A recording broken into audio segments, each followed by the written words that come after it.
আজ ছিল জ্যৈষ্ঠ মাসের শেষ জয়মঙ্গলবার। আমার মা এই জয়মঙ্গলবারের ব্রতটি করে। একটা কলাপাতা, তার মধ্যে 17টি দুর্ব ও 17টি ধান জব দিয়ে একটি খিলি তৈরি করে নিয়ে তার উপরে সিঁদুরের ঠাকুর এঁকে চলে গেলাম আমাদের এখানে কুবেরপুর কালীবাড়ি মায়ের মন্দিরে। সেখানে পুজো দিলাম। পুজো দেওয়ার পর আমাদের মন্দিরের পাশে আরেকটা ছোটো মা ও ভোলে বাবার থেকে আশীর্বাদ নিয়ে আমাদের পঞ্চানন্দ বাবার ওখানে চলে গেলাম।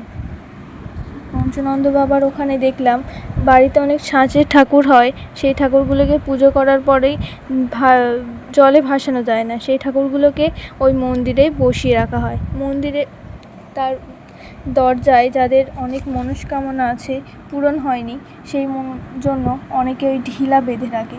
এই ঢিলা বেঁধে রেখে গেলে তাদের মনস্কামনা পূরণ হয়।